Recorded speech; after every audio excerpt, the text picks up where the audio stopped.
విరిగిన హృదయము గల వారికి యెహోవా ఆసన్నుడు, నలిగిన మనస్సు గల వారిని ఆయన రక్షించును. 34వ కీర్తన 18వ వచనం. నలిగిన హృదయాలను ఆయన బలపరచును. వస్తున్న శ్రమలను బట్టి, కష్టములను బట్టి విరిగిన మనస్సు కలిగి, నలిగిన మనస్సు కలిగి ఉన్నావేమో. అయితే దేవుడు నేడు నీతో వాగ్దానము చేయుచున్నాడు. విరిగి నలిగిన హృదయాలకు యెహోవా దేవుడు ఆసన్నుడనని సెలవిస్తున్నాడు. కాబట్టి ఆయనే మిమ్మల్ని రక్షించును. చెదిరిపోయి ఉన్నావేమో, దేవుడు నిన్ను నిలబెట్టును, బాగు చేయును. నీ గాయములన్నిటినీ ఆయన కట్టును. తనకు నిజముగా మొరపెట్టు వారందరికీ ఆయన సమీపముగా ఉన్నాడని సెలవిస్తున్న గొప్ప దేవుడు. దేవుడే నిన్ను రక్షించును, మిమ్మల్ని దృఢపరచును.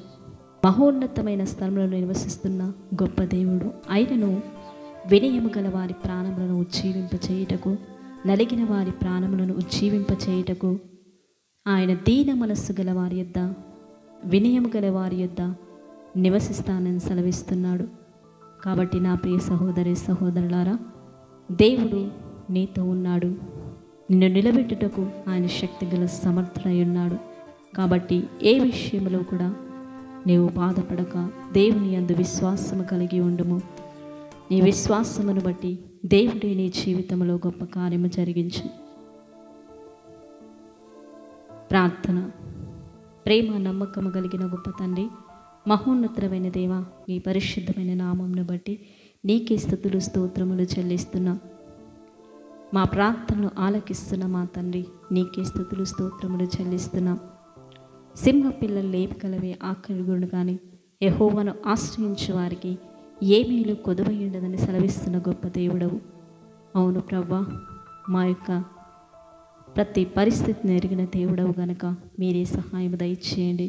నిన్ను ఆశ్రయించుచుండగా మీరే కృప చూపించమని ప్రార్థిస్తున్నాం.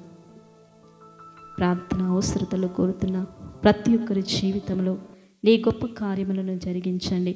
నీవైతే సమస్తం ఎరిగిన గొప్ప దేవుడవు గనక మీరే వారి ఎడల కృప చూపి సహాయము దయచేయమని యేసుక్రీస్తు నామంలో ప్రార్థించి వేడుకుంటున్నాము తండ్రి. ఆమేన్.